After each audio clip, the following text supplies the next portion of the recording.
You've written 17 books on the topic of sex. So, my first question, how do we have the best sex of our lives? That's the question that everybody wants to know. The first thing is Tracey Cox, the world's most celebrated sex expert. She's got the answers to the questions you've always wanted to know and has a secret to a great sex life. There is a decline of sex, isn't there? yes, there's a sex recession. If you haven't had sex for a year with your partner, it is very unlikely you're going to have sex again. Oh, really? Are you hopeful that we can turn that around? Yes, absolutely.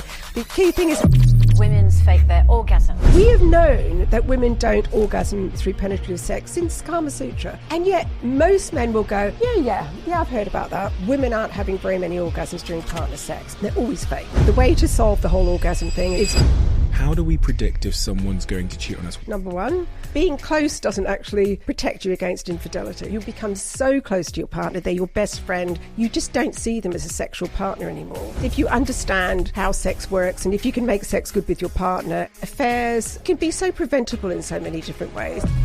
Women get bored way quicker than men. Men don't get bored because they get the orgasm as a reward. You need to give women interesting, erotic sex, and then they'll be interested. Otherwise, they're not going to be interested. I've noticed a trend that amongst my friendship group, a startling amount of them are in sexless relationships. Yep.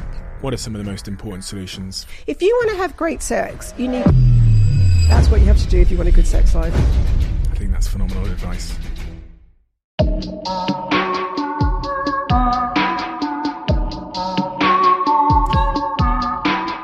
Tracey, I reached out to my team and I told my team that I wanted to have a conversation with the individual in the world that was best and most educated and most engaging on the subject matter of sex, because I've noticed a bunch of things in my personal life, in the lives of my friends and those around me. And I feel like people aren't having the right types of conversation about sex. I feel like we're avoiding it as a society. And I feel like sex is so intrinsically linked to performance and well-being and business and all the things I usually talk about. So they found you, and that's why you're here. So my first question is, who are you and what do you do? What is your mission? Right, I'm not a trained sex therapist, which is what everybody thinks I am. I'm a sex educator, which I think means that what I do is I look at all the research and look at all the sort of what's going on in the sex world in sort of an academic sense. And then I work out, okay, so that's all well and good, but what does this mean for you and I? Well, not necessarily you and I together, but people in the bedroom. So I bring it down to a sort of level that is more practical, that all my books are very much like, right, so here's what we now know about sex. Here's how this is going to help you in bed. So I think my job is to sort of get the research and make it into something that, you know, the average person can understand and make it work for them. So I sort of, I'm a sex educator is a better way to describe me.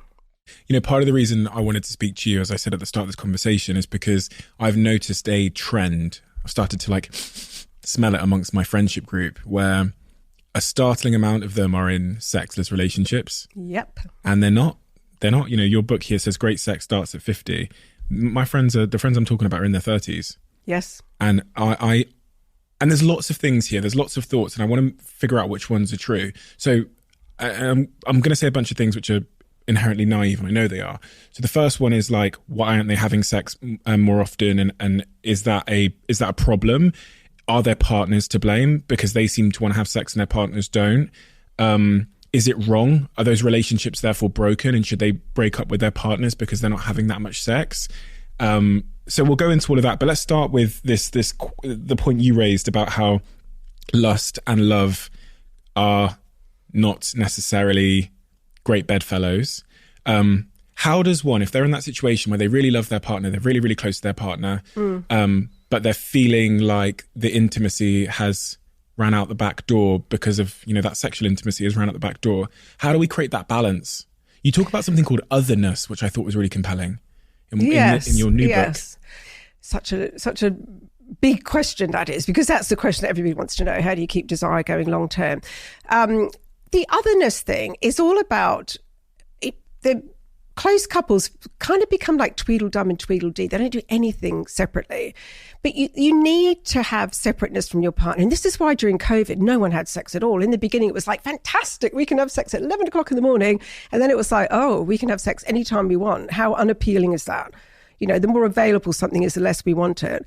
But you need to separate from your partner. You need to be, you know, have your own identity and your identity with your partner. And that's the otherness that I talk about, is seeing your partner in the real world and seeing them when you're not with them. Like, so many couples only ever see each other at home in their house.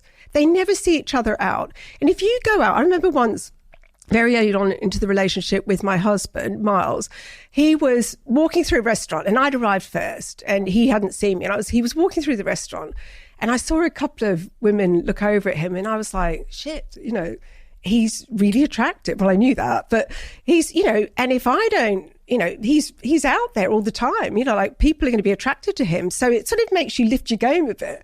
So you need that. If you see your partner at home and, you know, hi, you only ever see them come through the front door, they become too safe. And I think when people say, oh, my partner would never cheat on me, I think, how rude is that? To think that your partner's never going to cheat on you, no matter what you do to them, no matter how horrible you are. That's terrible. That's like saying your partner, you know, is just a doormat that you can do whatever. I like to think that, you know, my partner's not going to cheat on me, but, you know, that makes me think that if I pledge monogamy, I pledge that I'm going to sexually satisfy my partner. I think you have an obligation to do that. And I'm going to keep myself looking good because love is, you know, kind, but it's not blind. And I'm going to do all sorts of things. I think it's a real insult. If Miles said to me, I know you'd never cheat on me, I'd be like, I don't take that as a compliment. Would you?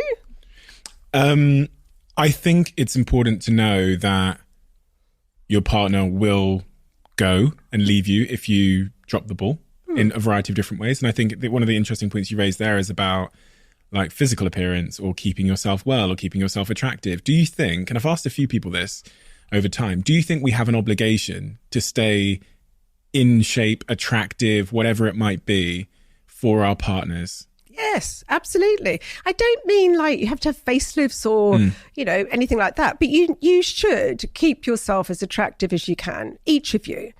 And I think, you know, that's not just a physical thing, I have to say. It can be an intellectual thing. Yes, exactly. It's an intellectual thing as well, because desire goes, and especially, you know, the, you know, grumpy old man, grumpy old woman thing.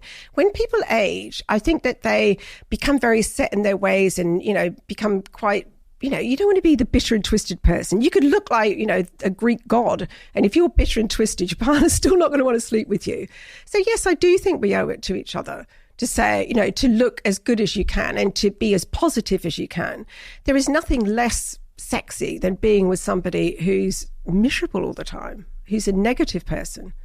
It's so interesting that some of the most attractive things I find in my partner are when I look over and see her doing her work and her thing. So it's funny, she doesn't actually know this, but last night I came home from work very, very late because I was out, did some talks and I came home and I got in through the door and my partner was sat at the kitchen table. It was about 11 p.m. at night, designing her new studio on her laptop with her headphones on. And I just found that I took a photo and it's on my phone. And I took a photo because I'm proud of her in one sense, but it was really lovely that when I walked through the door, it wasn't about me. She was busy doing her own thing. Absorbed in her own stuff. Yeah. And I kind of like walk past, and I can almost see how some people might find that threatening. I like, well, hey babe, give her a kiss. Like she kind of like kisses me back, but then goes back to the laptop. I'm like, this is nice. And I went over and I sat on the sofa on my own and just watched Manchester United. But there was something really attractive about it. Yeah, of course there is. I mean, watching somebody at work doing what they love is the moment when, that you're like, wow, this person's amazing. I mean, I would hate to be a person who, you know, the partner's at home waiting for you.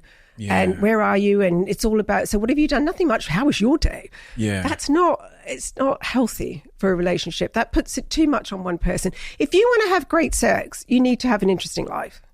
You need to be doing interesting things. You're not going to be having great sex if you're boring and you do the same thing every single day, because you just end up doing the same boring sex.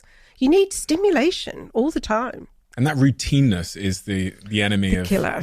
Yeah. The killer for women. the killer for women, because women are the ones that find monogamy boring, not men. If you say to men, right, you could have the same sex, pretty much do the same thing every single time, 3 times a week for the rest of your life with this person, most men would go, all right, sounds right to me. If you said that to a woman, she would go, you are kidding me. But this is what's happening. Women get bored way quicker than men. And they do so because our orgasm is far more complicated than yours. I mean, intercourse is usually the main event for most couples' sex. Intercourse is like the big bit that everyone aims for, right? And that's great for men because intercourse very successfully stimulates the penis. You know, the penis wants to rub in and out of something, the vagina does a great job. Fabulous. For women, the clitoris is outside the vagina, that some of it is inside. And, you know, because the clitoris isn't that little tip, by the way, it looks like a wishbone. Imagine a wishbone, and the tip of the clitoris is at the top and then it goes down the sides of the legs, right? That's the clitoris. Amazing. 10 centimeters long. So because the clitoris is on the outside of the vagina, intercourse doesn't cut it for most women. Only 20% of women can climax through penetrative sex. 20%, right? That means 80% of women are not having their orgasms through intercourse. So if you're going to serve up the same routine sex, and most couples have sex the same way over and over again, every time they have sex, and that's your lot as a female, you're having sex which doesn't give you an orgasm, you're having sex which isn't exciting, isn't erotic, isn't, you know, in any way really interesting, women get bored. Men don't get bored because they get the orgasm as a reward. Women get bored because the sex is just not the right sex for them. So women's desire for sex goes down so much faster than men's does. So you need to give women interesting erotic sex and then they'll be interested. But otherwise, they're not going to be interested. There are 80% of women listening now that can relate. Yes. So, and it's funny because I was speaking to a friend of mine. I told them that I was going to have this conversation with you. And I said, what would you like me to say? And this was the question they had, and it's linked to what you just said. They said, I'm in a relationship where my partner is having the same sex over and over again. He's coming very quickly during sex. And I don't know how to broach the conversation with him about like, this isn't working for me, without like embarrassing him or whatever it might be. What advice would you give to that person? Gosh, talking about sex is just the thing. I mean, do you talk about sex with your girlfriend? Yes. How long have you been together? 4 years now. Oh, well done. We're just very open with things. Yeah, well done. That's really good. Because most people talk a lot about sex in the beginning when it's all going well. Like, aren't we amazing? Wasn't that great? Lots of stuff. The minute there's problems, they tail off. And every sex problem can be solved if you talk about it. If you don't talk about sex, the tiniest sex problem can ruin your whole sex life. And the reason people don't talk about sex is that they're worried, exactly as you just said, that they're going to hurt their partner, that they're going to upset them. Well, you just be really tactful about it. And I always talk about the compliment sandwich. So say you want to say, so she wants him to be what? Give her more foreplay, something like that? Yeah, just he's reaching orgasm too quickly, and then she's obviously not enjoying it because he's over and she's still not, had her orgasm. No.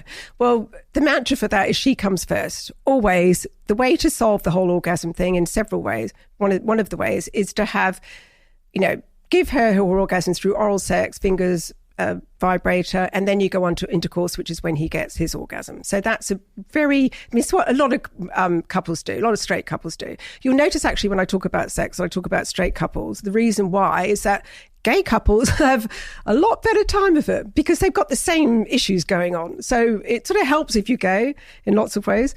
But I would say, don't worry so much about, like, if she said to her partner, look, I really love our sex. I love our sex. I particularly like it when you do X. But when you used to do Y, give me more foreplay, give me oral sex. I really, really love that. Can we do more of that?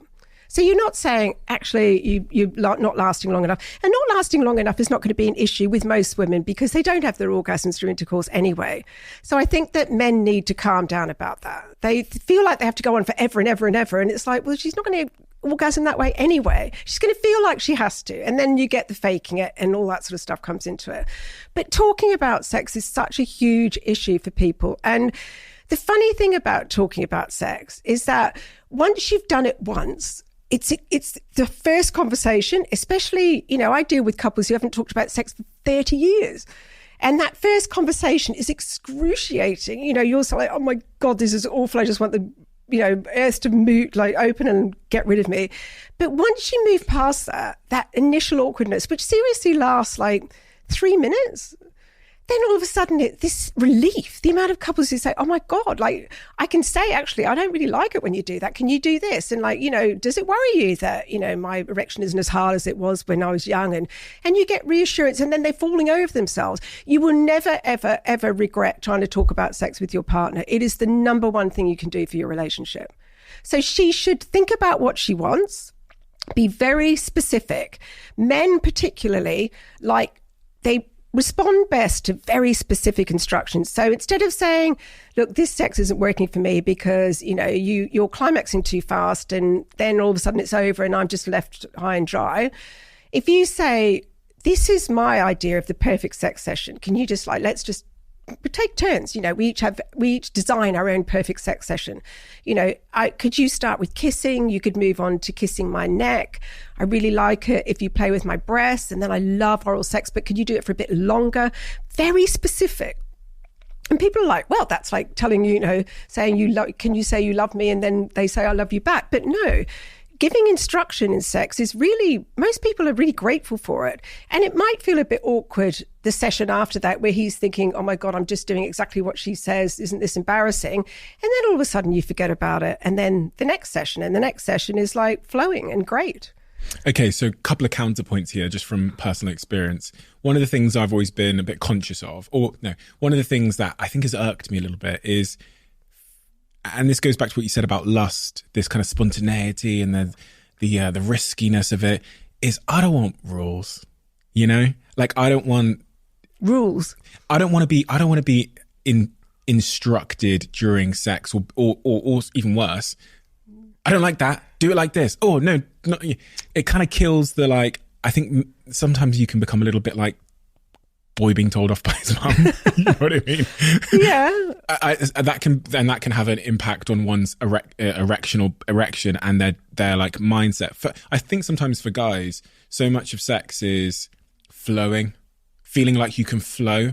And sometimes if you've got critical feedback during sex, that's like a pressure, stress, which then the erection might not, hold out.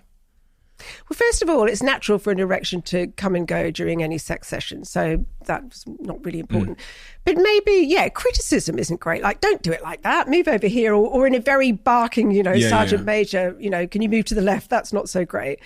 But if you do it, often men don't hit the spot and they are doing it wrong. And so do you want women to just lie back and go, fuck, it's not even remotely close to where he should be, but I'm going to pretend? Because that's what, and this is why women don't give men instruction in bed, is because they know that a lot of men don't like it.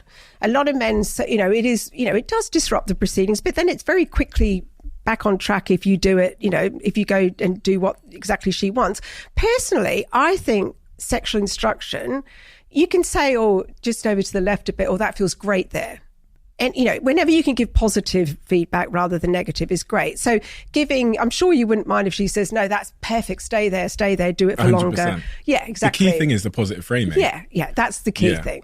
The key thing is absolutely that. And then if maybe you still haven't hit the spot, then afterwards you say, actually, that didn't quite work. Can I just tell you where or what works for me? And then demonstrate on your hand or something. That's always a really good way to do it. But the key is in the positive. No one's going to respond to sex where somebody's going, oh, that's not right. Why are you doing that for? That's terrible. Yeah. Don't go there. That doesn't feel anything. No, that's terrible. That's awful. And those instructional sessions should happen when? Before sex, during sex, after sex? Well, depends on the couple. A little bit. You can use body language during sex. I don't know about before sex. I think maybe sometimes after sex, when you're getting on really well and, having a few drinks, maybe if you're a drinker, and relaxed and just talking generally, that's sort of the time to say, by the way, that I always think that's a good time if you want to try something new, or to say, oh, by the way, God, my friend was talking about doing X. What do you think about that? I always think things like conversations about sex that are positive and exciting and, talking about trying new things should happen outside the bedroom, really. But otherwise, yeah, you do have to have those instructional sessions, I'm afraid. What if you want to do something and your partner doesn't want to do it? Generally, a request for something new, a request for anything is just a request for variety. So say your partner says, I want to try having sex outside, and you really don't want to have sex outside. The correct answer to that is, look, that's really not my thing, but, why don't we try X? Most people, if they want to try something new, if you give them, I'm not open to that, but I am open to something else, then they'll be fine about it. But I mean, where you get into problems with somebody wanting to try something, other partner not wanting to try, is if it's something a bit fetish. Yeah, and that's when you get. Did you ever watch Billions? Where she had the fetish of being whipped and wanting to be the submissive, and he just let her go off and be satisfied by a sex worker.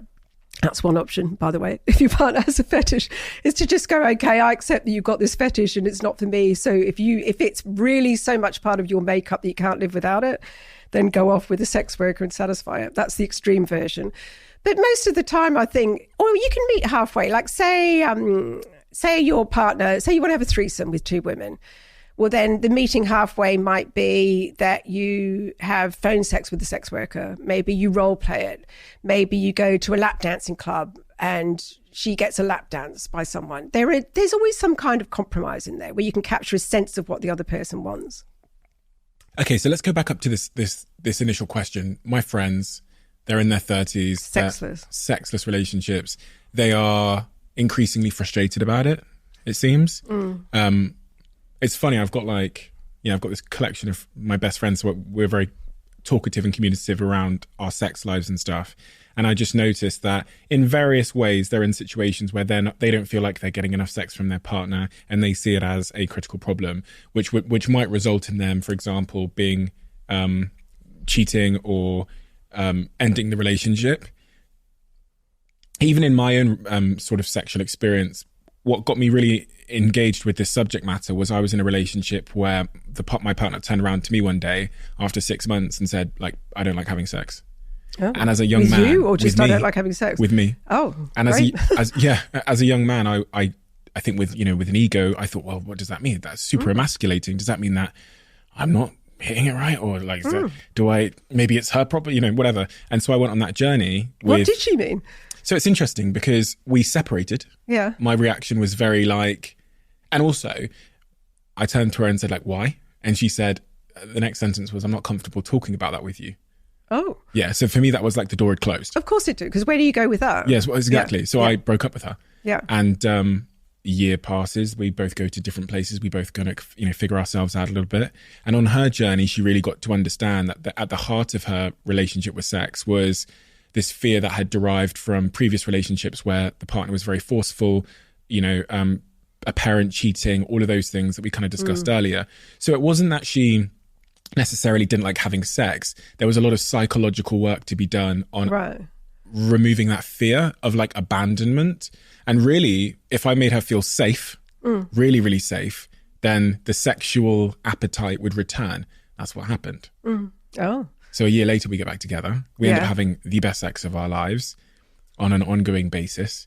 And it was because she was able to understand. So she was able to understand what was really going on. I was able to like be patient enough to like listen and, go from weeks and weeks and months with not having sexual intimacy and just be there, which allowed her to feel safe. And then beyond there, we were able to kind of like rebuild it and experiment.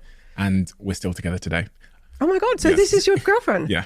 I'll have to ask her for permission to say this. So I'll show her the clip and make sure she's comfortable with it. But that's my current girlfriend. That's an extraordinary story. So we went from a point of, I don't like having sex, really, really bad situation, to the best situation I think one can imagine in that department. Obviously, communication was at the heart of it, letting my ego down. Always, yeah. And giving her space to, and I give the credit to her because she figured that out. But that's what got me really into the subject matter, because I've now got loads of friends that are in that situation. What I would say to your friends is, if your partner doesn't want to have sex with you, I wonder how good the sex is, because a lot of women say no. I'm presuming these are straight couples. A lot of women say no to sex because the sex that's on offer is not that interesting to them.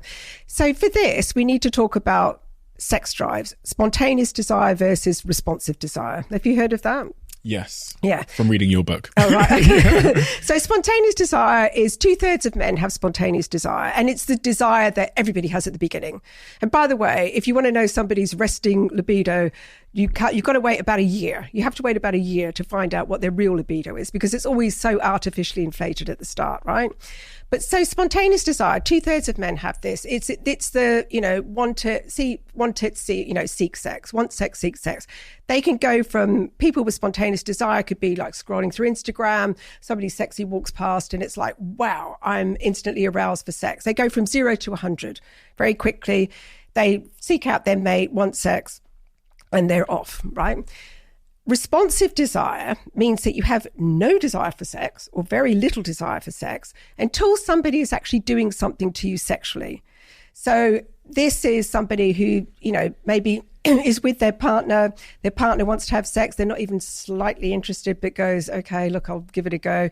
Then once things start happening, if their partner is very good at stimulating them and they enjoy the stimulation, all of a sudden they're like, I'm enjoying this. That's the warming up. That's the warming up, right? Now, 30% of women have responsive desire. The rest of them are a mix between spontaneous and responsive. Most men, so you've got this situation where most men have spontaneous desire, most women are responsive. Most men are very happy to go straight to genital sex. They don't need warming up the way their anatomy works.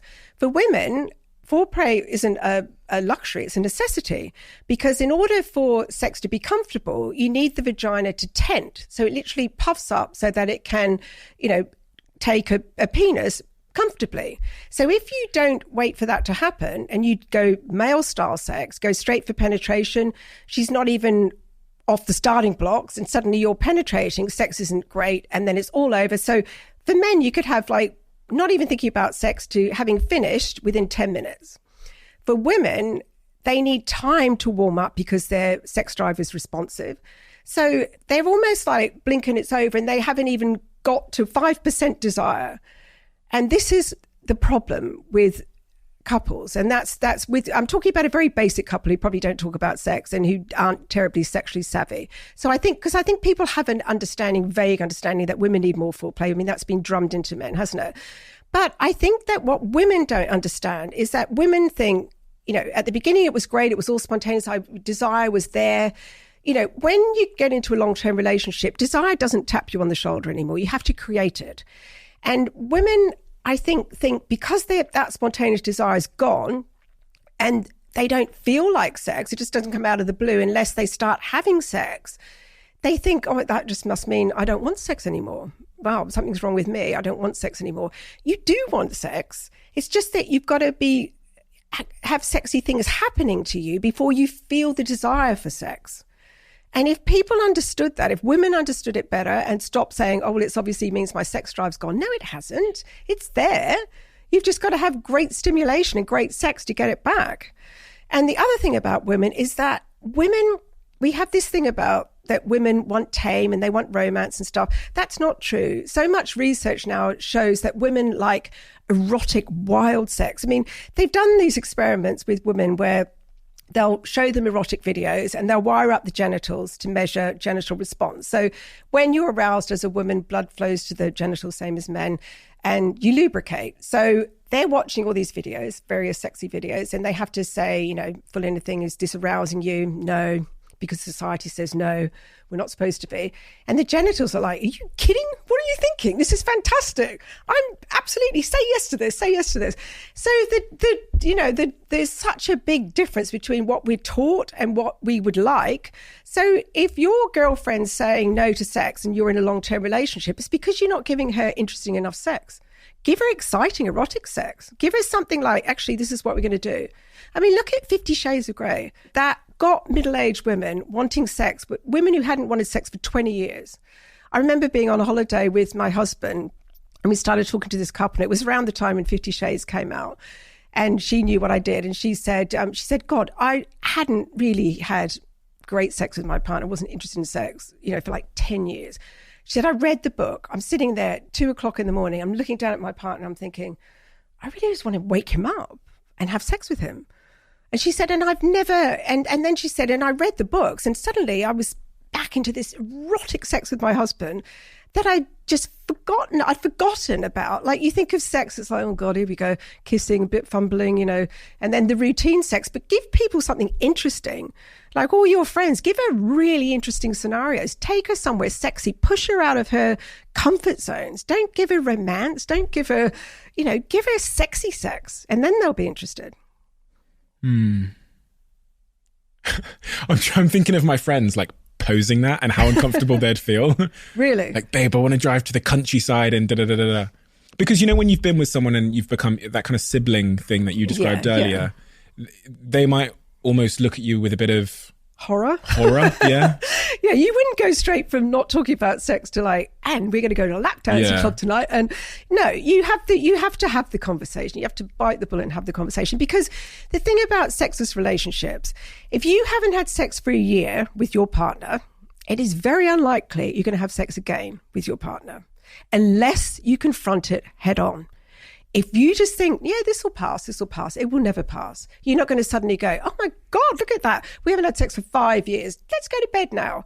No, it's got to the awkward stage. So, I mean, 30% of couples who have been together for 2 years or more don't have sex. 2 years, not 10 years, 2 years. 30%.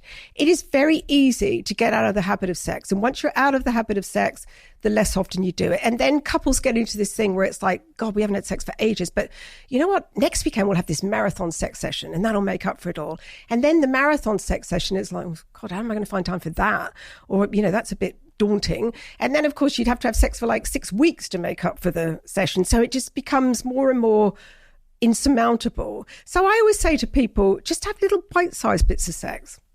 You know, sex doesn't have to have a beginning, a middle and an end. Like, have a big snogging session. Have a thing where he gives you oral, you don't do any, you know, give nothing back, or you give him oral, or, you know, you just do something sensual together. You have a bath together. That counts as sex. You know, people think sex has to have intercourse in there. It doesn't. It's the least favorite bit for women. Take the intercourse out. Start doing little bite-sized stuff to reconnect sexually. It's like a frog in a frying pan, that old analogy of how slowly, that, you know, the frog doesn't realize it's being heated in the frying pan until the water's boiling and it's dead. Like, it happens very, very gradually in relationships. Yes, it does. And then you get to a point where you go, how the hell did we get here? Yeah. And at that point, you have to have the talk. This is interesting because one of my friends I was talking to him about it, and I was saying, like, you've let it gradually stray so far, and you're currently letting it, you're not addressing it. You need to stage a crisis. It's kind of the way I framed it to him, which is like, you need to say, stop. Like, this relationship has to stop. We have to have a conversation now, because I'm at a point now where I'm either going to leave this relationship or I'm going to end up cheating or something. So we need to fix this together. And it needs to feel important. Yeah. Or else it'll be allowed to simmer. That's exactly right. And of course, what lots of people do in that scenario is they just turn to porn. Yeah. And they just satisfy themselves with porn. But that's not ideal, obviously. Why? But because it's pretty soulless sex, isn't it? Just watching porn and masturbating. I think, you know, it's really funny about porn, actually, because I used to have a great relationship with porn. I used to say to people all the time, like, porn is your friend, watch it with your partner. It's great for, you know, if you've got a high sex drive and your partner doesn't, it you know, you can satisfy yourself. It keeps your imagination, you know, peaked. You know, can satisfy that sense of newness by watching porn. And now porn's moved into a really ugly stage with, you know, there's such a concentration on aggressive acts like spitting, choking is terrible, slapping across the face. It's become very much like that. And young men are growing up to think that this is what a normal sex session is like. This is normal real life sex. It is not. Porn is nothing like real life sex. And then women look at it and go, gosh, right, okay, that's obviously what's expected of me. This is what I have to do. And it's moving into a very nasty direction. They say unmet expectations equal unhappiness. So by setting expectations up here is like, we're going to do this for an hour and I'm going to tie you up and spit on you and choke you and you're going to make this sound and you're going to scream and you're going to tell me I'm this and you're going to say that I'm your father, whatever perverse thing it might be. Then for those unmet expectations equals unhappiness in the bedroom. You go, well, you know, I'm going to have to go looking for something else. And exactly. And that's what young men do because they think that's what sex is going to be about. It's not. So then they keep looking for the girls who will give them that. And then girls very quickly figure out, okay, if I want to be liked, I have to do that. I've just done a big thing on choking. And I interviewed all these young girls, and it was horrifying. It was they've been, I mean, between 58% of college students between the age of, had all been choked. I think 30% of them had been asked. And I'm not talking about, symbolic choking of just putting a hand on the throat, which even that freaks me out. But I'm talking about, cutting off wind supply. There was one girl who told me she was 21. She'd gone out with this guy. He seemed really nice. He started choking her. She said no. She passed out. She woke up next to this guy who was asleep. He then said and then she got herself out of there and was like, oh my God, terrified. He texted her the next day and said, oh my God, babe, this sex was awesome. Let's meet up again. And she was just like, how could you possibly think that was good? And that worries me a lot. I think sex, I think, is moving in a great way in lots of ways, particularly for young women, except for things like that. I think that is terrible. So, no, you don't want to be satisfying yourself with porn. But you have to have the conversation if sex is now out of your marriage. You cannot just let it go and be the elephant in the room, because exactly what you said is going to happen. You're going to leave or you're going to cheat. So you sit down with your partner and you say, listen, we really need to have a discussion about this. I love you desperately, but I miss our sex. We used to have lovely sex. I love having sex with you. You're really desirable. It's can we talk about why this isn't happening anymore? Are you having the sort of, is it that the sex that we're having isn't doing it for you? What can I do to make you, want to have sex more often with me? Because I would really love to have sex with you more often. Can we have a discussion about this? Okay, I've got friends that have tried that. And what happened? The partner doesn't necessarily know. It's a similar situation to the situation I described that I was in, where my partner turned around and said something, because they might not have the information themselves. They go, well, I just don't like having it. And they might not know that the responsive sex language that you talked about, and they might not know what's going on with. Oh, I see. The partner might not know why she doesn't want to have sex. Why she or he doesn't like having sex. And then you kind of hit a wall, don't you? Well, that's when you educate yourself. That's when you read a few of my books to give you a bit of education. But I mean, okay, so the partner who wants sex is generally more driven. So maybe they could sexually educate themselves and say, I've been reading up about this. Perhaps it might be because of this. Can we try having sex this way? But it's all about broaching the topic. And then, I mean, depending on the reaction, I mean, I know I've, encouraged some people to have this talk, and then they've got an answer which is just startling. Well, they'll say, I don't want to have sex anymore. I'm not interested in solving this. So that's it. So you just have to put up with it. That's basically what I got. If somebody says that to you and and you've tried on several occasions, and I think that is grounds for walking out myself. And I did. Yeah. Yeah. And a miracle seems to have. Yes, because then people did some soul searching. And sometimes maybe you walk out and then the person thinks, well, gosh, actually, that's not very fair. Because monogamy is all about, I pledge to only have sex with one person. Well, if that person withdraws sex, then where are you left? Apart from having solo sex and, or you have an agreement. Okay, well, if you won't have sex with me, then what are my options? My options are to satisfy myself, to cheat. Are you happy for me to seek the sex elsewhere? And lots of times people will say, yeah, actually I am. I don't want to know about it. I don't want it to be in our friendship group. And we're going to have rules about this. But, some women are more than happy for that to happen. Or some men are more than happy for that to happen. It's not just a female thing here. Men go off sex as well. On this point of porn as well, I read something recently about the shame that it's causing in people. Like, I think the study that I read, yeah, I think I read that too. About 40% of men that use that masturbate to porn report to feeling a sense of shame. And then when we think about the sort of macro where we are in sex as a society right now, there is a decline of sex, isn't there, going on, which Absolutely. Is quite concerning. Yeah, there's a sex recession, and that's very much because, I mean, basically there wasn't a sex recession before social media, streaming, phones. It's all to do with that. We have too much to do. We basically just go off sex because we have other things to entertain us. Pre all that, 10:34 on a Saturday night, most couples were having sex. There was nothing else to do. That was it. We just are too, there's that going on. So we're too busy. We've got too many other things on our plate. That's the main problem with long-term couples. Then you have, I think, less face-to-face communication, which makes people quite nervous. If you haven't had sex before and you're dealing mainly with, FaceTime calls, video calls, which is what lots of young people are, when you're face to face, they get very nervous. They don't know anything about body language. They don't know how to connect, and sex becomes scary. In Japan, there's something like 30%, no, higher. I think more like 45% of people get to the age of in their 30s and they're virgins. They've never even had a sexual encounter. And and if you don't give your body sex, your body doesn't want sex. So they could quite happily go through life completely sexless. That's what's going to end up happening with sex. We are becoming less and less and less. And, the more we go into virtual worlds, the more, the amount of people who rely on porn for sex, who can't even be bothered going out and finding a partner because it's all too difficult. It's becoming less and less about the intimacy and more about just the getting off part. We're now in an AI world as well. Yes, terrifying.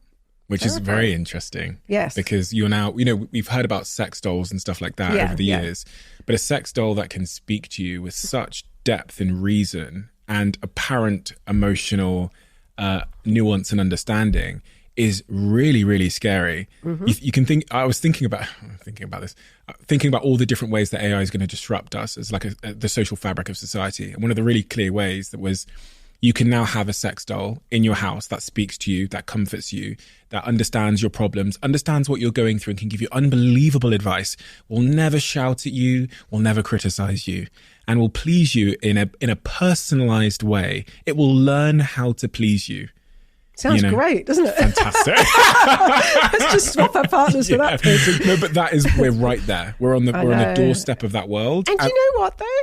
Think about all the lonely people. Think about all the lonely people that can now have a companion. Think about it like that. Is it real connection? It is. If you're somebody who can't find a companion in real life, or you're lonely, it's better than a dog, isn't it? I think that's got some really nice applications to it.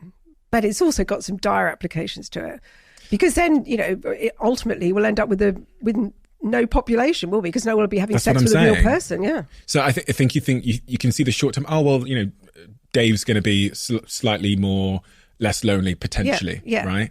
But if we go up that exponential curve of improvement, we get to a point where this thing is walking, it's talking, it is making your breakfast, your dinner, your whatever. Then it's satisfying you on demand, and then you look over at a human and you go, ugh. They're going to be more interesting than humans, though, aren't they? That's what I'm saying. They're going to be more interesting. They're going to be better in every way. No, I think humans will be more interesting. Surely, you think? Do you want somebody it's like a yes person? I don't want a yes person in my life.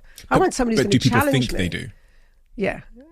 I think people will choose the short term without thinking about the long term of connection and companionship over time and challenge and different and solving problems. And I think the average person, if they could be faced with if they were to draw their perfect partner, they wouldn't say, I want difficulty and challenge and sometimes to walk out in arguments and to be interrupted when the football's on. You're not going to put that in there. But then I think surely over time, I don't know. I do worry about AI with humans, and I don't share, some people present the argument of we'll be free to do all these amazing esoteric things. We won't. We'll just sit there and look at social media and get fat and drink and sit in our rooms watching porn. That's what we'll do. Yeah, because we choose the short-term dopamine hit over the long term. Yeah, instant gratification. Gosh, that is scary. That's going to be a huge industry. Yeah.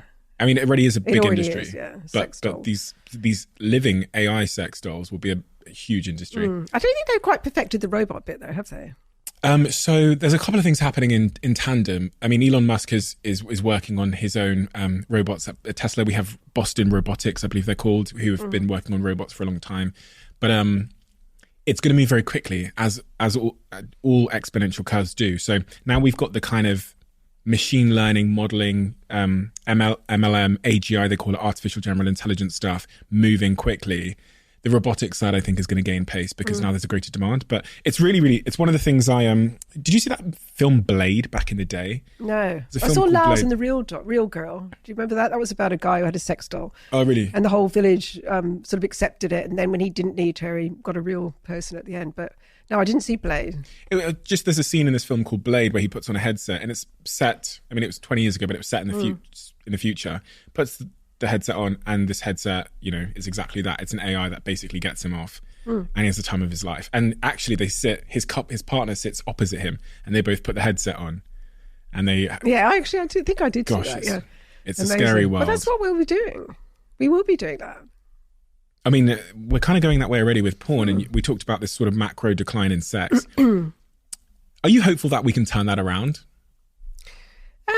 Yes. And Really? I have great hope with the young generation of women. I think this is the first generation of women who really have probably the least sexual hang-ups that we've ever had. And I think that, I mean, young women are much more adventurous than young men. It's sort of going in a weird direction, I think, that way.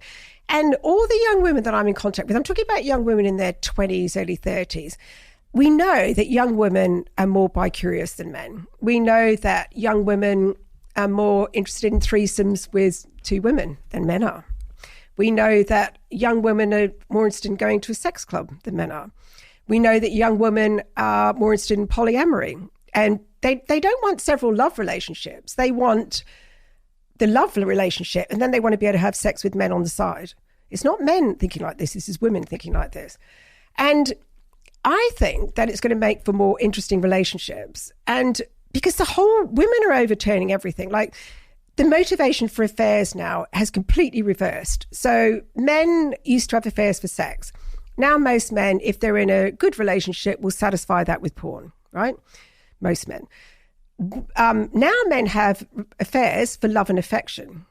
Women have affairs, they used to have affairs for love that they weren't getting from their partner. Now they have affairs for erotic sex. Sex where they're not looking after their partner. They can be selfish. They don't have to care about whether they hurt his feelings or say, don't do it that way. They're not going to care about whether Steven doesn't like it if he's being instructed. It's like, do that, do this. They want that sort of sex, right? And that's why they're having affairs. So I feel like my hope is that women are going to take the charge and go forward, and we're going to end up with sex that's more interesting, sex that's less doing everything to please a man, more equal. You know, this is what I need, this is what I want, this is what you need, this is what you want. Let's work out the best way to do that together. Not where, you know, because so many women still now, that's the thing that does disappoint me, is still have sex to please men, still pretend to have orgasms during penetrative sex, because society's brainwashed. We have known that women don't orgasm basically through penetrative sex since Kama Sutra, which was written in the 3rd to 5th century. And yet most men will go, yeah, I've heard about that. It hasn't happened to me. I've just been really lucky. All my girlfriends, you know, I mean, it's just like, they're faking. They're faking because the girl before faked and they feel they have to fake. And, you know, every depiction of sex is that, you know, everybody has this mutual orgasm, simultaneous orgasm together. And that's just how sex is. Well, it's not like that. It's totally not like that at all. Speaking of young women, in your book, Great Sex Starts at 50, one of the things you talk about is the issue of sort of sexual confidence and sexual self-esteem. Talk about that in the opening chapter of the book. And I found it really compelling, really interesting that women view themselves differently when they look in the mirror, which has a libido impact. Body image is terrible. They've just done a study which looked at 20 years of studies. So they did a study on all the studies on body image. And it turns out that it impacts every single area of sex: regularity of sex, enjoyment of sex, arousal, desire, orgasm. And it makes sense that if you don't like your body, you're not going to want anyone to look at it or touch it. It is the biggest problem with women today and their sex lives, is that often, you know, this is the other thing with your friends. You know, have they just had babies? Has their body changed? You know, are they not feeling so desirable? You know, desire, I think, feeling desired by your partner is much more important to women than, you know, anything else. If your partner looks at you in a, you know, like, God, you're so hot, you're so sexy, that is the biggest turn on of all. And if you're feeling not great about yourself and your mindset is so much down on yourself that you think, how could he possibly look at me and think that I'm attractive? Then you'll never feel that. Your partner could fancy you to death, but you're never going to feel it because your brain's just gone, nope, I am not sexually attractive anymore. So that is a real problem. It's a real problem. And do you know what the solution is for that? It's not to go off and get a facelift or get your hair done or lose weight or go to the gym more. Though actually going to the gym more is one. Exercise is really good for your sex drive and for your self-esteem. But the other thing is that cures body image is actually to have sex more.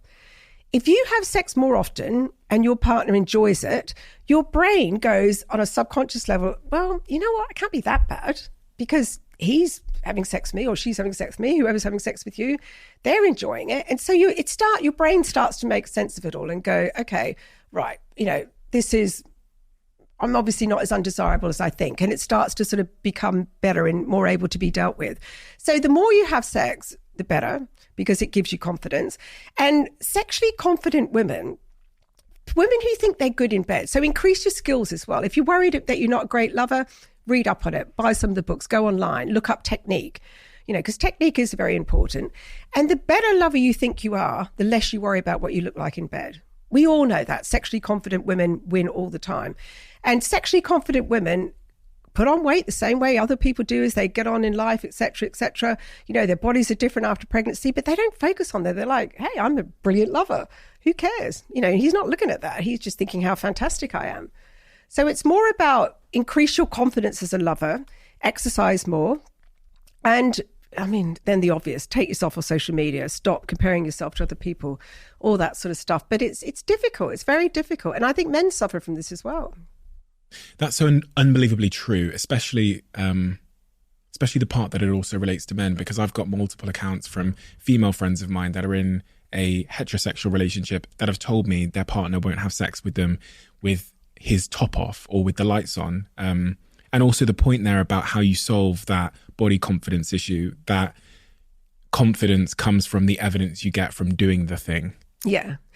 And also, if you are worried about your body, when you're having sex, close your eyes.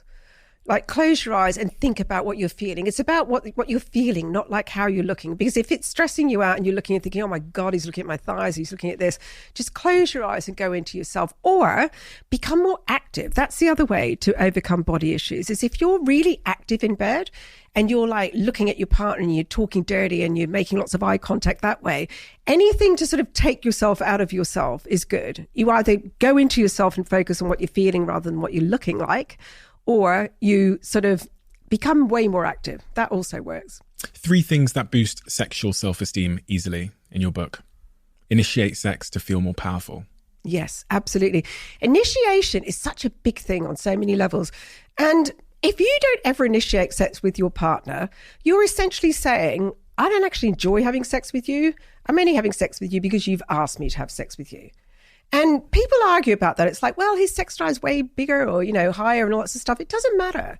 You really need to have a thing where, if your partner's got a much bigger sex drive than you need to say to them, look, okay, it's really sexy being the person who's the sexy one in the relationship. That's why, it's great. It's nice to be that person. But I want to be the sexy one in the relationship. So hold off on initiating for a while and give me a chance to initiate so that I can feel more powerful.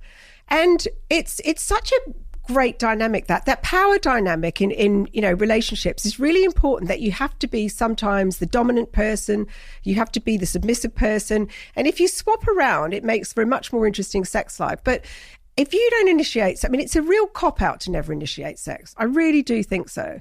And when women do it who don't often initiate sex, what often happens is that they'll be so subtle that the man misses the point completely. It's like, well, I gave him this really sexy kiss. And it was like, yeah, and anything else? Anything else that went with that? And he didn't even, and now I'm not going to do that again. It's like, oh, for God's sake, just be really obvious about it. Be really obvious about it. And going back to initiation, just be aware that how you initiate sex will influence whether or not your partner says yes. So if you initiate sex the wrong way, your partner might say no to sex because you just approached it all the wrong way. Whereas if you approach your partner that has got a responsive sex drive by talking, cuddling, connecting, whatever she wants, could be, she might want you to initiate sex like that. But, and getting her in the mood the way she wants to be in the mood, not the way you would like her to get in the mood, but the way she wants to be in the mood, she'll probably say yes to sex. So a lot of people saying no to sex isn't that they don't want sex, they're just being approached the wrong way and they're not being warmed up the right way. So if you can solve those 2 basic things, it can change everything. Feels like there's something really fundamental here, that we assume sex will take care of itself. Never. Oh my God. Writing all those sex books. When I go to a dinner party, people either want to sit next to me or they go as far away from me as they possibly can because they're terrified. And the people who say to me, oh God, but I don't need a sex book. I'm like, yes, you do. You're the person that needs a sex book. I've written 17 of them and I'm still learning about sex. There is so much to learn about sex. How can you think you possibly know everything about sex without ever educating yourself? And it's changing. Of course it is. But people who think that they're born great lovers, they don't, I mean, the female response system is complicated. Who knew what a clitoris was back in the day? They're difficult to stimulate. Actually, they're not that difficult. You just give it a vibrator and then they're fine. But, it's not easy being a great lover. And can I just say one more thing about orgasms? Is we worry too much about orgasms and how we get them. There is no right way to have an orgasm, because everyone thinks the right way to have an orgasm is during intercourse with your partner and preferably them climaxing at the same time. Simultaneous orgasms hardly ever happen for a start. They're always faked. So the easiest way to give a woman an orgasm, great women can be very easily orgasmic if you use the right finger technique, if you give her the right oral sex technique. But the thing that is most expert at stimulating the clitoris is vibration. Most women can have an orgasm within 3 minutes with a vibrator. So we have this big orgasm gap problem where men are having lots of orgasms during partner sex. Women aren't having very many orgasms during partner sex because they don't understand each other very well, because sometimes people just can't relax with another person there, right? So the solution is to put your hand in the bedside drawer and bring out a vibrator, and she would have an orgasm every single time, the same way you have an orgasm every single time. Why don't we all just do this? It's the easiest solution in the world, but we don't. Young men are better at it. They'll often say, and she'll say, if women are honest and they'll say, look, that was fantastic, but I kind of missed the moment a bit, which you can as a woman. Can I just use my vibrator, or can you use the vibrator on me? Sorted. But we have this that's a cheating orgasm. One. Or that it takes something away from what the sex coupleness is supposed to be. Yeah. But it's a solution. I'm not saying have all your orgasms like that, but just maybe now and then have the vibrator in the bed. And why is it inferior? If you can have all that intimacy, if you've had the oral sex, you've had the intercourse, you've thoroughly enjoyed it, but it just hasn't given you that tip over. What I mean by that question about this fundamental belief that kind of sex is supposed to take care of itself. And I think that's why we don't talk about it enough. We don't research about it enough. We don't invest in making it new and exciting and different and all the things you said, is because we just because at the start it kind of takes care of itself, doesn't it? Of course it does, yeah. First couple of months, and then all the sex hormones are there, driving us without even us having to think about it. And then you don't think about sex as something you've got to work on and talk about and invest in and buy stuff for and change all the time. I've already got a job, I don't. I know. Well, unfortunately, that's what you have to do if you want a good sex life. It's what you do. And the thing is, it makes me laugh because we put effort into every other thing. You don't eat the same meal every single night. You buy a good cookbook and look up recipes and experiment with different things. And no one goes, oh, that's terrible. That's so much effort. I don't want to have to do that. I want to know how to cook a 3-course cordon bleu meal without even looking at a cookbook. Well, in the movies, they never do this. There's no movie where they sit and talk about sex. What did you like? Okay, you liked it when I did that. In the movies, they come in the door and they pick them up and they put their hands back and they rip the dress off. And then... Do you know what? I'm the worst person to watch TV with because I shout at the television. Honestly, there was a thing called Dr. Foster. Did you ever watch that? Mm-hmm. Saran Jones was in it. And there was this couple. They'd been together 10 years. They woke up on a Sunday morning, right? Sunday morning, just woke up. She's, of course, full makeup, lingerie, everything. And next minute, he's thrown her against the wall. They're having sex standing up and, all the... And I thought, for God's sake, this is couple 10 years in. It is not happening like that. And then even me, who knows that this doesn't happen, this is not the norm, I'm a little bit and I always turn to poor old Miles and I say, you realise that's not true. You realise that this is not a real, and he's sort of sitting there going, yep, I do know. But, cover your eyes. Yeah, so, don't have unreal expectations. Don't think you're missing out on this. And because it's sad, because people they think that hot sex at the beginning should last a lifetime. And when it goes, and you think the next person you meet is going to last forever. This one's going to last forever. And then, of course, it dies down and dies down and dies down. And you're like, damn it, I've got the wrong person. You haven't got the wrong person. It's because all the sex and love hormones have stopped working. That's the only way to keep having sex like that. The only way to keep having that beginning sex over and over is to swap partners constantly swap partners, and you can have that beginning bit over and over again.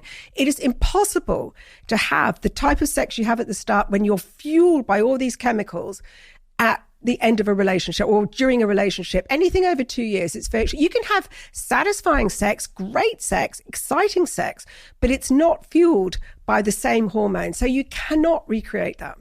And if people knew that, no matter what person you end up with, then they would stop leaving perfectly good relationships in search of something that's not ever going to be found. I've talked in this conversation as if sexless relationships are unhappy relationships. Yes. But that is not true, is it? No, it's not true. You can often have, people do instantly think if they're not having sex, oh my God, divorce is coming soon. No, you can sex isn't the be all and end all for everybody. Lots of people have very low sexual libidos. If you've got two people who have low sex drives, they have a lot of sex at the beginning or maybe not even that much. And then all of a sudden it fades off. They're perfectly happy. Some people are happy having, one great session every 6 months. That's enough for them. It keeps them perfectly satisfied, so long as both of you are like that. But what doesn't work is if one of you is highly sex driven. In the beginning, we all worry about compatibility. Please match up with somebody who has the same sex drive as you. And I know it's artificially inflated at the beginning, but don't commit to anything until you're 6 months in, 8 months in, a year in. Don't marry anyone under that because you don't know what their sex drive is. Wait until after a year and then you see. And it's very difficult if you've got a massively high sex drive and your other one doesn't. But you can be perfectly happy in sexless relationships so long as both of you are happy with that. And also, they used to define a sexless relationship as couples who had sex 10 times a year. Now, plenty of couples, especially couples over 50, only have sex 10 times a year. And they were indignant to be described as sexless. So now they've changed it to a sexless relationship is one where sex hasn't happened in a year. And that's a low sex relationship to be 10 times a year. But it's all dependent on where you're at in life. If you've just had babies and they're under 2, you're not going to be having a lot of sex. If you're 18, you just got together, you're going to be having an awful lot of sex. If you've just gone through menopause or perimenopause and everything's gone to hell, you're not going to be having sex at that period of time. So there is no one size fits all thing. So find your normal is what I would say. And if your normal is no sex, so long as you have a conversation about it, that's fine. But what you cannot do is stop sex and not talk about it. That is really, really dangerous. You've got to have some kind of discussion, even if that's getting into bed one night and one of you says, we don't have sex much anymore. Does it bother you? No, it doesn't really bother me. Good. Even if it's that. But you need to have lots of affection, you need to make up for that. Don't stop touching physically, because when sex stops, people often stop touching each other because they're worried that that's going to lead to sex and that's going to be awkward. So keep up the effect. That's why you've got to have the chat. If you don't have the chat, affection stops. And if affection and sex stops, then you are in trouble. If you've got lots of affection, you're okay, so long as both of you are happy. Interesting. But you're not going to be happy if one person doesn't want sex to stop and the other one does. That doesn't make for a happy relationship at all. And in that situation, is it right to then just leave? No, you have to chat. And the chat is, but they say in the chat, no, I want more sex. I say, I don't want more sex. Then what do you do? Well, then you look at you sort of go through a process. So you have the chat. You make sure the sex that's on offer is good sex for the person who doesn't want it. You look at anything around it, like, have they got any childhood issues that need dealing with? What are their, do they not want to want? If they don't want to want, then you need to look at what happened, sexual trauma. If the person that doesn't want to have sex with you is willing to look at ways to become more sexual, stay, of course, stay. There's always hope. Yes, there's tons of stuff you can do. You can strip sex right back to basics where you don't have penetrative sex for a year. You might do the Sensate Focus program, which is all about touching each other without sexual intent. And it might be that you have to go almost like you've got to learn how to have sex all over again. If your partner's willing to try anything's possible. Definitely don't walk out. But if your partner says, I don't want to have sex with you and I have no interest in having sex, I've got no interest in trying to, get back my desire, and you're not allowed to have sex either. You're not allowed to seek it anywhere else or, apart from running off to the office and masturbating to porn. Well, what choice have you got? I mean, some people stay. Some people stay in that scenario because the love is very strong and they've got kids or whatever. But I think that's an incredibly selfish thing to say to a partner. Chapter 9 of your book, it says that 33% of couples said that they rarely or never have had sex, and 1/4 of those rated themselves as being extremely happy. That's right. Something like 75% of people who are denied sex nearly all of the time stay if the love is strong. People choose love over sex. And of course they do, because how often are you having sex? Even if you're having sex a lot, even if you're having sex once a day, twice a day, it's still only really for half an hour each time. So, in the proportion of the time you spend together, the love bit's more important than the sex bit. It definitely is, unless the sex bit is really bad, and then it tends to poison the rest of the relationship.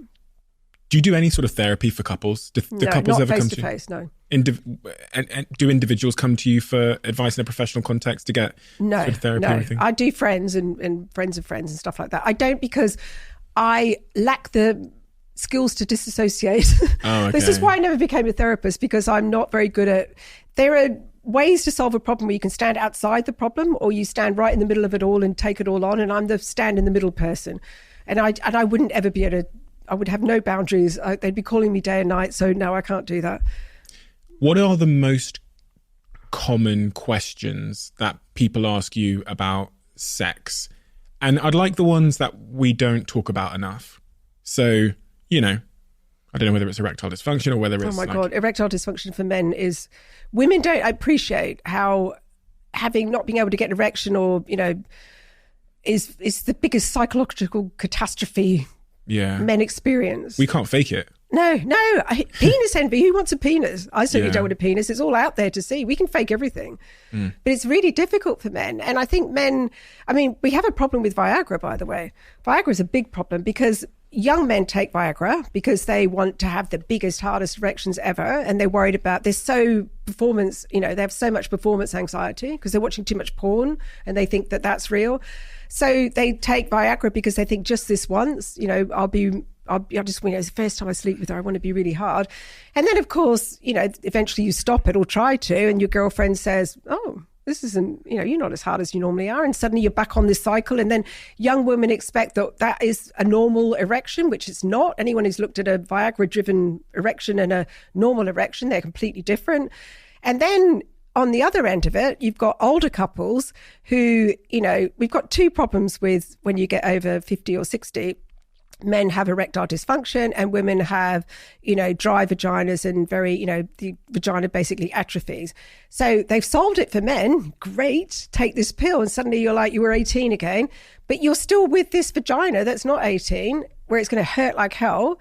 And then the man who suddenly got the swinging penis is like, well, what am I supposed to do with this? And then he goes off and cheats with somebody because he's so happy to have this big rock hard erection again. Is there a relationship between age and infidelity? I'm not sure about that. I would say... As in men cheating later, more likely to cheat later in life, or... I know that middle-aged people cheat a lot because that's when you've got choices. Yeah. You've got choices. You're traveling, you've got money. It's probably easy to get away with. You're bored. You've had the kids. You've started to take everything for granted. Things like that make people cheat. It's opportunity, temptation, and your moral code. It's not to do with love. It is to do with respect, though. Red flags in relationships. The most compatible couples have compatible life goals. Something I've heard you say before. Yes. I think that is really important because it is all about, its timing is so important. And life goals. Say you've got the perfect relationship now, your girlfriend's great. Say suddenly you decided, right, I want to go off to Africa and work with pygmies for 5 years. This is my life goal. What's she supposed to do?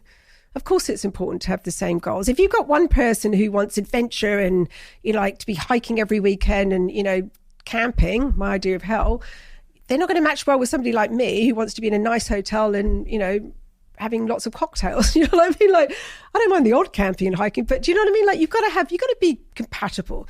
There's some stereotypes that still sort of exist and linger around sex and men and women being, you know, one of the ones that I was reading about in chapter 6 of your book is studies show it's not true men have a higher sex drive than women. Women have a different desire for sex, which you talked about. Studies also show it's not true that monogamy is harder for men than it is for women. We tend to think that men are the ones that cheat. Exactly. Which has never made sense, because if we just pretend the world for a second was, do the heterosexual equation, every time a man is having sex in a heterosexual world, so is a woman. So, you know, the numbers don't quite add up. One would assert, just from the looking at the numbers, that it's got to be quite close to like 50-50 to some degree. Yeah, of course. And also, like, if you look at the stats on who's happiest, the happiest people are single women and married men. They're the two happiest groups of people always. Single women and married men are the happiest. But the happiest groups of people, like not married women. Married women like end up doing all the jobs, and you know, married women aren't happier than single women. Single women are happier than married women, and married men are really happy because they get everything done for them, basically. What role do kids play in this whole equation? Oh my God, kids, I think, really make the love part better, I suppose, because you've created that thing, but they're terrible for sex. Terrible for sex. I mean, the minute the kids come along, you can kiss goodbye for sex for 5 years, really. Really? And people freak about it. And they're like, it's never going to come back. And it will come back. Of course it will. But, you know, all your energy is going to children. So I think if you're going to have kids, you've got to accept that your sex life is going to take a backseat for a long, long time. Don't panic about it. Keep having little sexual connections that aren't necessarily including intercourse, little bite-sized pieces of sex, and you'll be fine. But don't kid yourself that it's not going to change your sex life, because it will. Boy, will it. Some people think that having kids will save the relationship. Oh, God, no. It's so stressful. I do not understand this. Every time I see somebody with a child, you only have to hang around children for about 2 seconds to realise how stressful they are. If you've already got problems in your relationship, and suddenly you're going to sleep deprive yourself, you're going to have somebody dependent on you 24 hours a day. How is this going to make you more, you know, happier with your husband? It doesn't even make sense to me. It might stop people leaving because of, you know, obligation, but who wants to be with somebody out of obligation?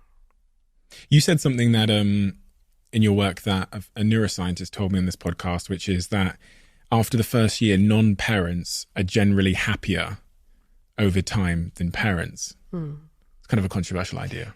It is a controversial idea, but I mean, there's a trade-off with kids. There's such a trade-off. You can never, I mean, and I think I'm a step parent. My husband has a daughter. And when we're going through hassles with Sophia, which she's a little darling, but also can be a little devil, let me tell you, he can sleep. I can sleep. Miles can't sleep. And I lie there and I think, gosh, if I'd given birth to Sophia, if she'd been, you know, I wouldn't be able to sleep. There's no way that I'd be able to sleep. It's you are knowing that you're going to be worrying for the rest of your life once you have a kid. It's such a big responsibility. And when you have that responsibility, it means, you know, you're not going to be able to you're not selfless. You become selfless then, don't you? You can't be selfish and have a kid. Well, you can be a really bad parent, but it's different, isn't it? It's really different. I'm sure, but then parents say, well, you're the one that's missed out because you don't have this incredible, and I have such a good relationship with my mum and my dad, and us 3 kids are all milling around them. They're like 87 and 89. I'm thinking, no one's going to do that for me. Who's going to do that for me? I have to pay for it. So there is that. When I hear that stuff, I do wonder if it's the term happiness is the confusing thing, because, you know, a parent might say it's given me such a sense of purpose or meaning. Yeah, of course. If you ask me in a survey on a Tuesday how I'm feeling after staying up till fucking 2 a.m. because this kid was screaming, I'm probably more likely to report at any given moment to being less happy. But if you zoom out, there's more meaning and purpose. One might say that to try and provide the counter argument. I mean, how many people, if you say, what's the best thing you've ever done? They say having children. Yeah. Everybody says that. Yeah. And they can't all be lying. No one says a promotion at work or whatever else they say. No, they don't.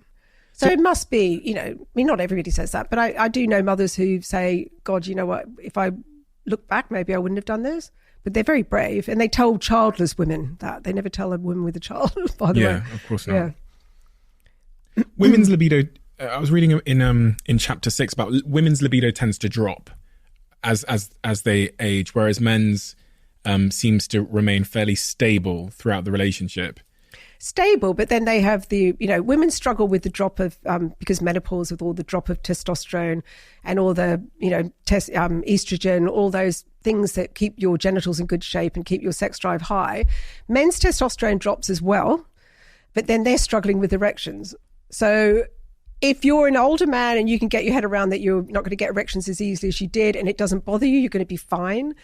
If you're a woman and you actually, get all the things that are available to you, take HRT if you can, there's solutions for all of this. And don't think to yourself, oh, well, we're old now, we're not going to be sexual. You'll be fine as well. But I think people panic, when they hit a certain age. And there's this perception, people I did a campaign for Replens, which is a vaginal moisturizer, which most men blink at, and good to see you didn't. And it was all about, and had these beautiful images of older people kissing passionately or naked from the back, and they were quite old. They were the most beautiful images, and so many people were threatened by that. They were really threatened because it was old people doing sexual things, and we're not treated to that. We don't see that very often. So when somebody does that, they people freak. They don't like to think about older people having sex. So when you're old, you have it already in your head, I'm not supposed to want sex anymore, which is completely untrue. And is that why you wrote a book called Great Sex Starts at 50? Yes. Because for me, that's what happened. I went through the whole of my life with a high libido. I've written about sex. I thought this isn't going to happen to me because I know everything about sex, of course. And then I hit 50, no, actually probably even before that. And suddenly I realized, I remember typing away one day and thinking, Christ, I was single at the time. I hadn't masturbated for ages. What's going on? I haven't even thought about sex for ages. And it's the drop in hormones. And, and it's quite extraordinary to that whole spontaneous desire. I had very high spontaneous desire and suddenly it went. So I just suddenly became like other women, I suppose. And suddenly it was like, oh my God, I see what everyone's going on about. So I thought, yeah, for my own sake, I might write that book. And it's very good writing that book. There's a lot of solutions in there. What are some of the most important solutions for my listeners that are maybe experiencing a similar situation? Again, manage expectations. Keep having sex. That whole use it or lose it. You've got to keep having sex. That's very, very important. Get your head around the whole thing about that old doesn't mean that you can't be sexy. You can be, it doesn't matter what you look like. It's what you feel like. It's so many, many different things. And also you don't have to put, I think as a society, particularly English people, we all put up with stuff. There are solutions for all of these things. If you've got a dry vagina, go and get a vaginal moisturizer, go and get a, estrogen pessary. There are solutions for everything that happens with menopause. You don't have to sit there and just put up with it all, because if you do, then you won't want to have sex, definitely. So seek all the solutions. Don't be scared to try and find solutions to all these things, because they really are out there. Change your headset, And the women, it's interesting that they did a big thing about what really influences women's desire post-menopause. And it wasn't menopause. It was your attitude to sex. If you'd always loved sex and you wanted sex to continue, you found the solutions and you kept on having great sex. If you were never that keen, it's like, oh, actually, you know what? Here we go, an obstacle. What a great sort of excuse to never have sex again. So its attitude was way more important to how good the sex was after menopause, nothing to do with menopause. It seems, again, like one of the foundations behind all of this that's kind of hiding in the back room as it relates to people's libido and their attitudes to sex is that kind of childhood experiences we talked about, which is super tricky to unpack and even become aware of. And we all have our own childhood experiences of sex, intimacy, relationships, some cases, in the worst cases, abuse and all of those things. Yeah, it's terrible. That we need to find a way to overcome first or address first before we can even That's right. have a... And I mean, particularly for men, often their first childhood experience of sex is being caught masturbating. And how the parent deals with that is very formative, because if it's like, absolutely, what are you doing? It's really filthy, it's dirty, it's like, what are you doing? Then they are going to continue to masturbate, because pretty much they do, but they're going to try and do it faster and faster and faster. So every time they masturbate, they're going to be trying to get it down to as quick as possible time so that they don't get in trouble again. And then they end up with rapid ejaculation. They can last 2 seconds before they ejaculate. So that's affected their sex life in a purely physical way. It sets us up in so many different ways, our childhood, And I mean, I was lucky to grow up in a household where I don't know why our household was like that, but we just talked about sex openly. I suppose my sister worked for family planning, which helped, but that was later. So I don't know, my mum and my dad were really cool talking about sex and things. And so I grew up thinking, oh yeah, all households are like that, but they're not.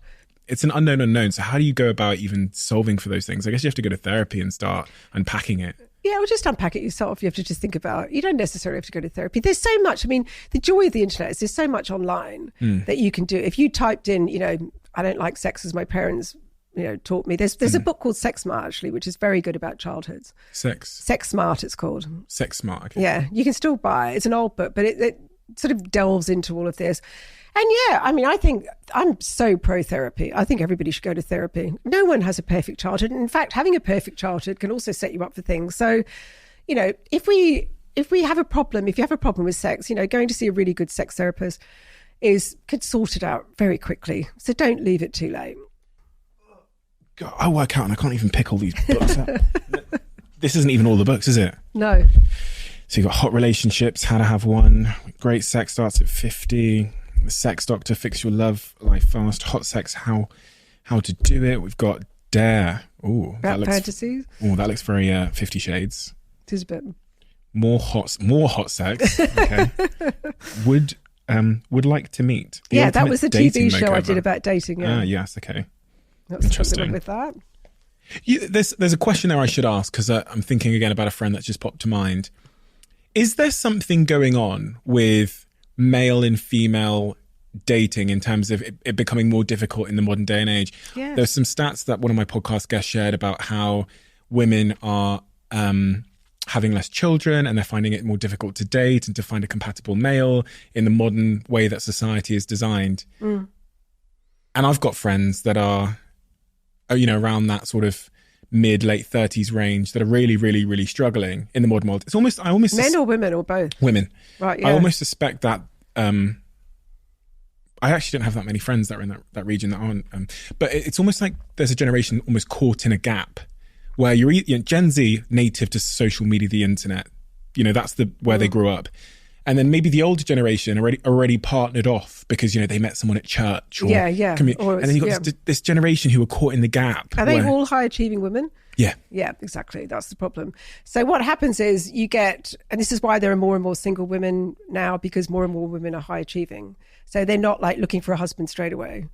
And when you've got a big gene pool of people to, when you come out of uni or even before you go into uni, because lots of people meet at uni and stay together, you've got this big, numbers game. You've got loads of women single, loads of men single, and you sort of all hook up. And if your motivation is to get married and have kids, and that's your only motivation, you're going to find a partner early and that's it. Job done, keep going, right? Assuming it all goes well. But if your motivation isn't necessarily that, if you want to go on to university, get your career sorted and then turn around and have kids, like at 30, okay, right now, achieved, I'm at the past, where I want to have kids, and I can take a bit of a break here. And then suddenly, where is he? Well, he's not there because he's already been taken up by everybody else. And men traditionally don't like dating high-achieving women unless they're high-achieving themselves. And the amount of high-achieving women is getting higher and the amount of high-achieving men is getting lower. So you've got even less of a pool to choose from. So the answer for the women is to think outside the square and think, right, okay, do I really need the guy who's got the degree? Because high-achieving women like to go for high-achieving men. So is that statistically? It's just generally what happens, isn't it? If I've got a degree, I want somebody else who's got a degree. So then you have to change your wish list a little bit and think, okay, I'm going to, I'm not going to be as rigid with my, must-haves, and perhaps, think about things like, well, does it really matter how much he earns if I'm already earning lots of money? Isn't kindness, generosity, sense of humor, attractiveness, just general chemistry, isn't that enough? So if you go for those qualities, you end up a lot better off and end up happier as well. Is that against our innate wiring? Because, some people sometimes say that men care less about the financial resources of their partner. So does that kind of go, for me, if I'm a woman and I'm looking for a partner, am I going to look for someone who is kind of up and to the right? Probably. But that doesn't necessarily work. See, for me, that didn't work because if I'm like very alpha female. So whenever I went out with an alpha male, we were just like Right, hated okay. each other. It's Yeah. like, I'm the boss. No, I'm the boss. No, bugger off. No, I'm controlling you. No, no, it didn't work at all. Didn't work at all. Very competitive. I'm too competitive. They were too competitive. That didn't work. So my partner is really proud of me. He's not at all threatened in the slightest by any success. Any success I've had, he's my biggest, proudest supporter. And we work differently. Like, if my thing is to, if I make more money than him, he doesn't mind me saying that because he's fine with it. And so if I've got more money, that's great. So therefore, if he's got more time than me to do the traditional female things, then he's fine with that. And then other times I'll do it, and he assumes the male role. So it's very we're comfortable with each other. We don't care that I tick the male boxes in some roles and he ticks the female boxes, and it works very well. And I think I think that's hopefully where we're headed. But there are some times where, I know I'm not typical with females. I know that a lot of women, won't go out with a man unless he makes a lot of money, particularly if they make a lot of money. They won't. I've never been like that. I've never been get their money. It's make my, if I want money, I'll make it myself, thanks. I don't want to have someone else's money. That's not mine. So I do think it's a big problem for women and men. I think we both have to, especially women, have to stop being so rigid with that. And expect the man to provide. And I think men have to stop being so feeling emasculated if it's the woman who's earning more. So what? Who cares? As long as someone's got some money somewhere along the line, who cares which one? If you're in that age range between, say, 30 and 40, and you're a woman and you're single and you don't want to be single, I think that's important to say. You don't want to be single. You want to have, you want to meet a partner, you want to have a family, whatever it might be. What advice would you give to that person? I'm thinking now about a series of my close friends that are women that are single in that range and that have expressed that they don't want to be single, but they're struggling for all the reasons you said. Super high achieving, they've got great careers. They're very, very busy because of that as well. Yeah, that was the issue, isn't it? It's I was talking about Helen Gurley-Brown, the Cosmo founder, and she always said you can have it all, and that's the biggest lie women have been sold. You can't have it all. There is something that gives. And these high achievers, they have compromised their chances of finding a partner by putting it all into their career. You can't have it all. And I did that. It took me to 50. I had lots of relationships, but it took me to 50 to find somebody that I was compatible with. It's not easy. It's really, really difficult. And I was out there meeting tons of people. So first accept that it's nothing to do with you. It doesn't mean that you're not attractive or anything. You're probably less marketable because you're too intelligent, and some men would be freaked by that. And you're too successful, and some men would be freaked by that. They don't know what to do with you. And it makes them feel bad because they're going to those traditional patterns like, how she's not going to go out with me. I'm not as successful as her, so I'm not even going to try. So you have to make the approach, number one. Change your wish list to become qualities, personality qualities, not, must be a certain height, must be a certain income, must drive this car, must, all those sort of things, because they really don't matter. And also date outside of type, like go out with people, look beyond the exterior, see what's inside. Like, I think that we're very quick to go, oh, no, I can't go out with that person. Like go on a couple of dates. And even if the first date's a disaster, go on 2 or 3 dates. Go on at least 3 with people. Go out all the time. Often these women are so busy. It's like, well, when do you actually go out to actually put yourself in a situation where you can meet someone? Never. They're not going to walk in your lounge room, are they? Unless you sort of order delivery. They're really not. So come on. You've got to make some effort here. You've got to do the numbers game. And I don't know whether that dating apps are the right way forward, but they're probably the only way. It's the way that most people meet. So you kind of have to just suck it up and get on there, I think. I think that's phenomenal advice. I was really, really happy you said that as well, because I know certain friends of mine are going to be listening. And hate me for it. No, I don't think so. I think it's an opinion. It's one that makes sense. And I think that's all that anyone can deliver on this podcast, and that's why I like it. It actually matches the opinion I had from a man previously on this podcast who received quite a when a man says those kinds of things, I don't think it's received as well necessarily, because they're speaking from a place of like they don't have the lived experience, and there's a lot of like gender inequality things that are historical things with men. And the term one of my previous guests used to describe it was tall girl problem. You see what I mean? Good, yeah. It's not necessarily the most, you could also say, way. So you could say small man problem. Yeah, exactly. It's the same that, This is an interesting question. It's probably the question I should have started with. What is sex? Well, sex certainly isn't intercourse. And people need to stop thinking of sex as intercourse. Sex is any type of feeling, word, thought that makes you feel aroused. That's how I describe sex. And what purpose is it solving? Why does it exist? To create other human beings. This is why, our going right back to the beginning, this whole thing that we have that, why can't we have the sex at the beginning all the way through? Because it doesn't suit. It wouldn't work. If you were lust driven and all you wanted to do was shag like rabbits, you would never get anything else done. You certainly wouldn't have children. You certainly wouldn't have a job. So we are designed to keep the world in a safe place. We go through lust and infatuation, romance, attachment for a reason, so that we calm down, we don't have the hot sex, and we keep the world, we bring up our children in a sensible way, and the world continues. What does that say about monogamy, though? Because it's probably not natural.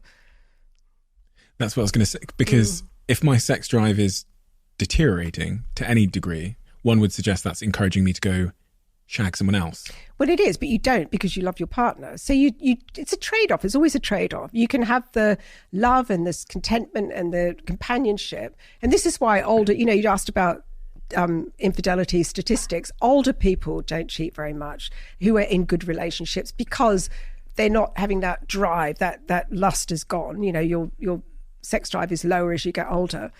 And it's the trade-off. It's like, I could go out and cheat and have really hot sex, but I'm going to have to look my partner in the eye, and I really love my partner. So I'm happy to wave goodbye to that hot sex. I've had enough of it in my life. So it depends on your motivation. So if you are driven by sex, then just don't settle down. Keep swapping partners and get that out of your system. And then you're not going to be dishonest to anyone. But if you do want a relationship, sometimes you have to go, okay, we can have great sex. It's not going to be like the sex that you have at the beginning. But you know what? I've got 2 kids. I've got a great wife. I've got, it's a trade-off in life, isn't it? Everything's a trade-off. So you don't think monogamy is natural? I think that for sex, no. I think for sex, no, it's absolutely not. For our sex drive, it's the worst thing is to give someone security and, predictability and stuff, and the same person over and over. No, not for our sex drive. But the problem is that the alternative is polyamory, right? So you have this one love relationship and then you seek sex elsewhere. Now, in theory, that really appeals to me. I can see that would be great, right? But I'm not going to feel comfortable waving off my husband. Bye, darling. You have a great time. Don't worry about what time you get back. No way. He's mine. It's possession, isn't it? It's ownership. It's sexual ownership. You're not going to, you might want to do it yourself, but you're not going to send your partner off, and they might want to do it themselves, but they're not going to send you off. So I don't know what the solution is. I really don't. Well, as you said, in life, you can't have it all. So everything is trade-offs. And that is another trade-off where I'm sure some people would love to be able to have sex with other people, but they wouldn't want to reciprocate that exactly to their partner. We have a closing tradition on this podcast where the last guest leaves a question for the next guest, not knowing who they're leaving it for. And the question that's been left for you, okay. When you are near the end of your life and looking back over it, what will you be proudest of, and what will you regret the most? Gosh. Proudest of my career and having helped people. I'm one of the really annoying people when you're in a dinner party who's just knew what they wanted to do really early on with the writing, and then that happened very early with my parents. So I'm really proud of that. My first book, I was so excited. I literally, that when you just jump on the spot, I was literally jumping on the spot. I don't really do regrets, actually. I don't really do regrets. Maybe I wish that I was more, or had been more confident. I'm confident on the outside, but not on the inside. I'm the most confident, unconfident person you'll ever meet. So, and probably realize that no one's looking at you. They're too busy worrying about themselves. I wish I'd sort of calmed down a bit and was more confident. What's the symptoms of that inner lack of confidence? Insecurity, like going away and like the first time I listen to this, for instance, it'll be like, oh my God, I was terrible. Look at me. Look at the way I look. Oh my God, why didn't I do something else with my hands? What, I'll go through it. Then I'll go, don't be silly. And then I'll listen to it and then I'll have an okay opinion about it. But yeah, there's still that little bit there. Any idea where that's come from? Yeah, parents.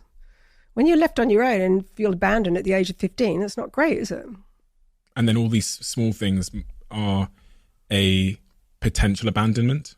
Maybe people don't think I look good, or maybe I don't know. Maybe Yeah. That's another. Yeah. It's funny. I'm confident of my abilities professionally. I'm confident that I'm intelligent. I don't know. I suppose, you never really... I mean, I remember when I studied psychology and the guy just got up there and said, he was a great lecturer, and he said, it's all about your childhood. And we all just rolled our eyes and went, oh, for God's sake, it's so like, how ridiculous. It's not. And it is. It really is.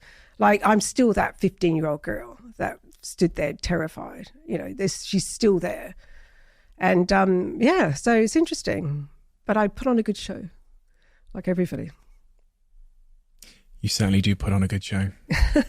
Thank you so much, Tracey. Thank you. You've given me so much, answered so many of my questions, and I know for sure, people are going to tell you. I'm sure they're going to message you, but for sure, I can say on behalf of all of the people that have listened, you've helped them. Oh, I hope today, so. Thank you. And I think everybody will take away something different from that, which is why it's so incredible. I'm going to do something I've never done before because I really want to illustrate how I believe you've helped people. The previous guest that left you a question, and I don't usually tell people this, is a guy called Robert Waldinger. And what he has committed his life to is something called the Harvard Study of Wellbeing. I'm going to call it that. I know I've got one word there wrong. Right. I'm going to call it the Harvard Study of Wellbeing, which was the longest ever study done on a group of people to understand what makes people fundamentally happy at the most basic level. So they followed people for almost 90 years, the same group of people. Even, the founders of the study have actually died. So they've passed the study on to Robert. And at the very heart of what they found on this study, which ended up being a TED Talk, which has done 45 million views, it's one of the most listened TED Talks of all time, is that the thing that makes us most happy in life and also healthiest in terms of an insulation from stress is relationships. It's number one. Men that have positive romantic relationships live 14 years longer, women 7 years longer. That's right. And one of the things that ends great relationships and leads us to isolation and loneliness is sexual issues. I see it in all of my friends. And the work you're doing is therefore, in its very essence, helping people to solve the most important problem of all, which is connection, relationships. So it's incredible work to be doing. And it's work that not a lot of people will want to do and confront because of the stigmas and taboos that still remain. So thank you so much, Tracey. Thank you. Thank you for being so wonderful. That's a wonderful compliment. You're captivating. No, you really are. You're really, really captivating. And you're super smart and you know your stuff and you've looked at all the research. You really are the best at this. So thank you for being here. Thank you for helping me. You have. And thank you for helping all of our wonderful listeners. Thank you. I'm going to walk away very confident now. Thank you. Awesome. And you look amazing, by the way. Your dress is fantastic. Everything about you is fantastic. So, yeah, thank you.